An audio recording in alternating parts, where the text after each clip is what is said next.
The funeral of Drusus Julius Caesar was everything the funeral of Agrippina's husband, Germanicus, was not. The body of Tiberius's only son lay in state before the rostra, draped in the dark purple of mourning. The funeral procession moved solemnly through the forum, past the towering statues of Rome's great men, Aeneas, Romulus, the divine Augustus, until it reached the Campus Martius. The senators, the equestrians, the soldiers of the Praetorian Guard, all stood in their assigned places, heads bowed in deference. Even the Roman people had turned out in droves to witness the final rites. Agrippina had seen enough funerals. She had walked this very path with the ashes of her husband clutched to her breast, mourning a man who had died far from home and without the proper honours due his rank. Germanicus had received no state funeral. There had been no great procession, no grand eulogies before a gathered senate, no soldiers standing in solemn tribute. His body had been burned on foreign soil, and she alone had placed what little remained of him within her grandfather's mausoleum, surrounded only by the grief-stricken citizens of Rome. Now, as Tiberius wept over Castor's bier, Agrippina could not help but wonder, what of her sons? With Castor dead, Tiberius had no heir. Would the father of the nation finally turn his face back towards the bloodline of Germanicus? Would he see in Agrippina's sons, Nero and Drusus, the future of Rome? After all, being the grandsons of Tiberius's late brother, Agrippina's sons were as much Claudian as they were Julian. And for the moment, Agrippina had gone to great lengths and expense to reconcile with Tiberius, having presented him with a lavish and symbolic gift upon his return to Rome. Carved from a 5-layered sardonyx, a costly agate that revealed vibrant layers of colour, Agrippina had commissioned a pristine cameo, a foot in length and nearly the same width. At its centre, Tiberius sat, crowned with a laurel wreath, flanked by his mother, the Augusta, to his left, and to his right, Antonia, the widow of Tiberius's beloved brother and mother of Germanicus. Behind the Augusta, on the Claudian side of the cameo, stood the carved relief of Castor standing next to his seated wife Livilla, while their son Gemellus lounged on the floor. To the right of Antonia, on the Germanicus side, sat Agrippina with her youngest son Caligula dressed in his soldier's uniform, sitting at her feet. And standing before Tiberius, most prominently displayed, was her eldest son, Nero Caesar. Above the imperial family, floating in the heavens, the goddess Roma consorted with the divine, Julius Caesar, Augustus Caesar, and on a winged horse, Germanicus Caesar, the military lineage of the young man presenting himself to Tiberius. And beneath the family were the German and Pannonian prisoners brought back to Rome by Nero Caesar's father. Tiberius, a lover of mythology and a collector of fine art, statues, and intricate reliefs of the Greek gods and goddesses, was very pleased with the gift, not just for its intrinsic beauty and value, but because it came from Agrippina, from whom he'd been estranged. But, now that Castor was gone, would this extravagant gift only remind Tiberius of his loss? Or had the cameo purchased for Agrippina enough goodwill to see her sons gain his imperial favour? Agrippina also had other reasons to be hopeful that Tiberius would now turn to her sons. Nero was young, and Rome was at war. Tiberius must have been concerned about putting a 17-year-old, whose status alone demanded authority, in the command tents of Rome's generals. With rebellion in both Gaul and Africa, a prince of the imperial house, inexperienced in military matters, could lead to disagreements, botched commands, and needless bloodshed. But now, the wars were over. Gaius Silius, a personal friend of Agrippina's late husband and a former officer under his command, had been entrusted with suppressing the rebellion of Julius Sacrovir and Julius Florus in Gaul. Silius had played a key role in Germanicus's campaigns of retribution following the Clades Variana, the disastrous battle of the Teutoburg forest.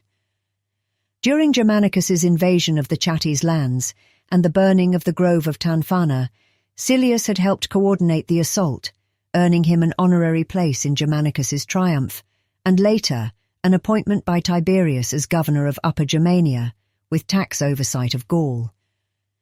With approximately 2 legions, around 40,000 men, Silius marched to Augustodunum, a Roman city built on the former capital of Sacrovir's tribe, the Aedui, which Sacrovir had seized from Rome.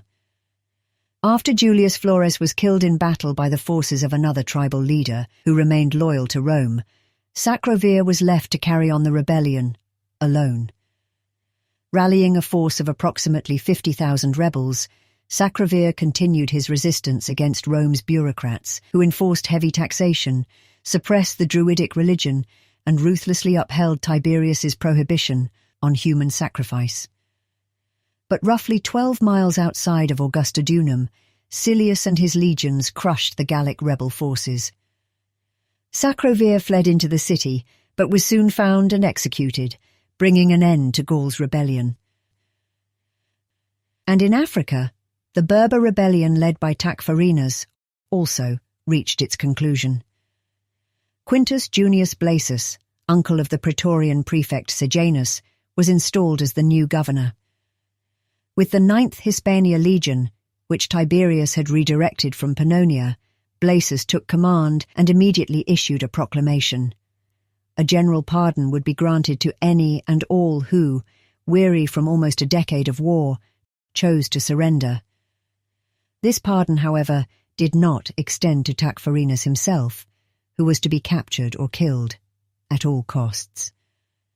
As this promise of a pardon drew a multitude of supporters away from Tacfarinas, Blasus divided his expanded force of legions into 3 units, each covering the main entryways into the province, while also shifting to an offensive strategy, sending his legions to harass Tacfarinas's remaining forces, keeping them on the defensive and preventing them from entering the province to continue their raids. Yet, despite these efforts, Tacfarinas still evaded capture.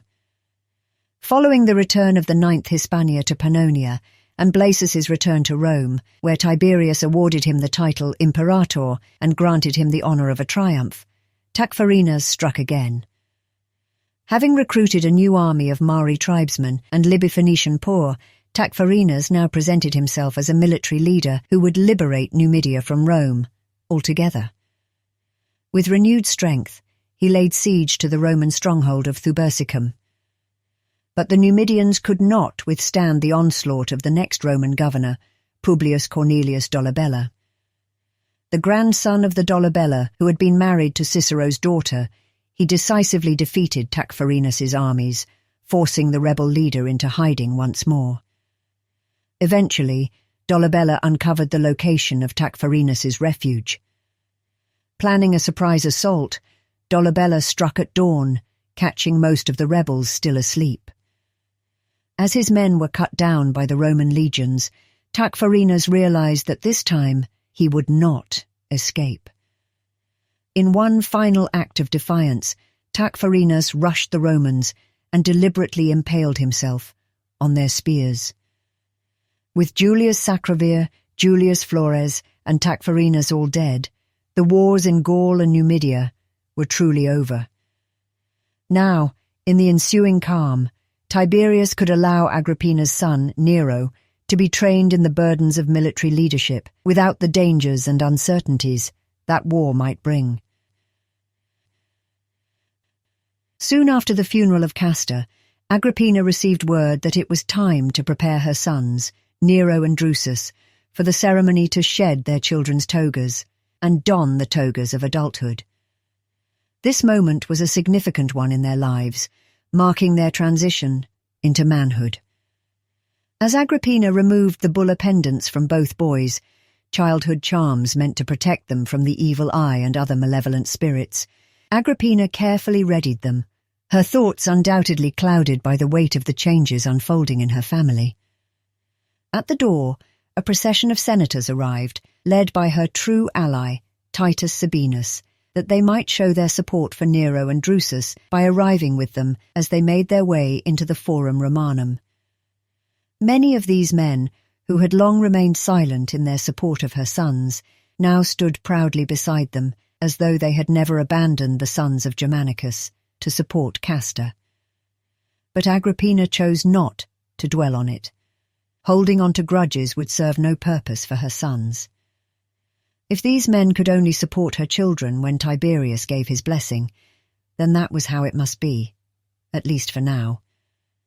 But their feigned loyalty was not something she would easily forget. When Tiberius arrived, he led the boys, flanked by their enthusiastic supporters, into the Forum Romanum. There, Tiberius dedicated Nero and Drusus Caesar to the Roman people. To celebrate the occasion, and to foster goodwill among the people, Tiberius promised a donation of 500 sesterces to every man in Rome, mirroring the gesture made by Caesar Augustus at the ceremonies of Agrippina's late brothers, Gaius and Lucius Caesar.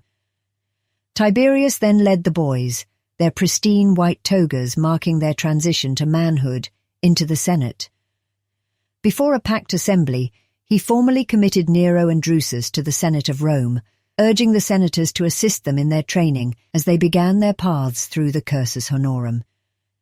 In keeping with the precedent set by Augustus Caesar, Tiberius also granted both young men the right to assume the office of quaestor 5 years earlier than the legal age requirement. Then, Tiberius announced to the Senate that the sons of his adopted son Germanicus would now be adopted as his own. Finally, after years of uncertainty following her husband's death, Agrippina's sons were granted what was rightfully theirs. The blood grandsons of her divine grandfather were now poised to rise to the highest ranks of Rome. But Agrippina's satisfaction was short-lived. Before the year was out, Gaius Silius was charged with treason. He took his own life before the trial's conclusion. His wife, Agrippina's dear friend Socia Galla, was found guilty and exiled from Rome. And in the Senate, Tiberius nominated Lucius Aelius Sejanus to the rank of praetor. This man, who already wielded a frightening amount of power, was now granted the right to sit in the Senate and influence the shaping of Rome's laws, no longer from the shadows, but in the open, from the Senate floor. Agrippina had to wonder, what did all this mean for her sons?